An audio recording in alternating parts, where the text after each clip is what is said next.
UDF തെരഞ്ഞെടുപ്പ് വാഗ്ദാനമായി നൽകിയ ഏറ്റവും പ്രധാനപ്പെട്ട കാര്യങ്ങളിലൊന്ന് സംസ്ഥാനത്തെ സ്ത്രീകൾക്ക് KSRTC ബസ്സിൽ സൗജന്യ യാത്ര എന്നുള്ളതായിരുന്നു.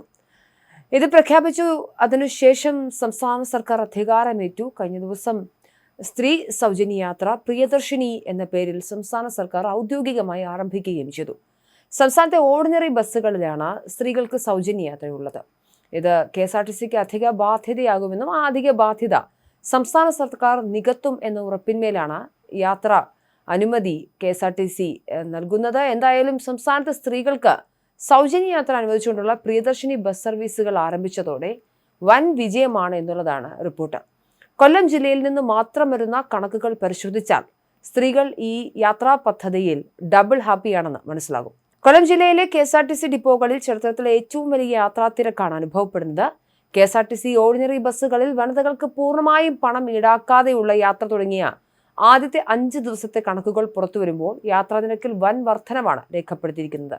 ചില ഡിപ്പോകളിൽ വെറും 5 ദിവസം കൊണ്ട് വനിതാ യാത്രികരുടെ എണ്ണം ഇരട്ടിയായി വർദ്ധിച്ചതായാണ് ഔദ്യോഗിക വിവരങ്ങൾ വ്യക്തമാക്കുന്നത്. സ്ത്രീകൾ യാത്രയ്ക്കായി KSRTC പൂർണ്ണമായും തെരഞ്ഞെടുക്കുന്നു എന്നുള്ളതാണ് കണക്കുകളിൽ നിന്നും വ്യക്തമാകുന്നത്. കൊല്ലം ഡിപ്പോയിൽ പദ്ധതി ആരംഭിച്ച ജൂൺ 15-ാം തീയതി 12,804 ആയിരുന്ന സ്ത്രീ യാത്രക്കാരുടെ എണ്ണം തൊട്ടടുത്ത ദിവസങ്ങളിൽ കുതിച്ചുയർന്നു.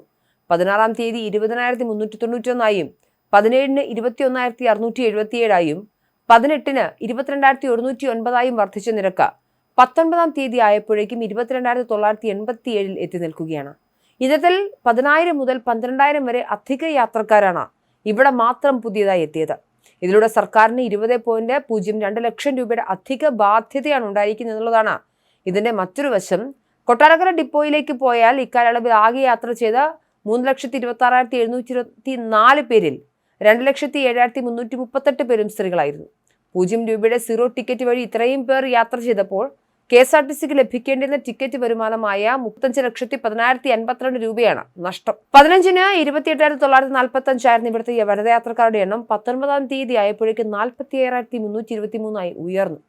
കരുനാഗപ്പള്ളി ഡിപ്പോയിൽ ആദ്യ ദിനം 18,161 സ്ത്രീകളാണ് യാത്ര ചെയ്തതെങ്കിൽ തുടർന്നുള്ള ദിവസങ്ങളിൽ ഇത് യഥാക്രമം 28,245, 26,712, 27,006 എന്നിങ്ങനെ മാറി മറിഞ്ഞ് 19-ാം തീയതി 27,472 ഇവിടെ സർക്കാരിന് നഷ്ടം 22,96,000 രൂപയാണ്.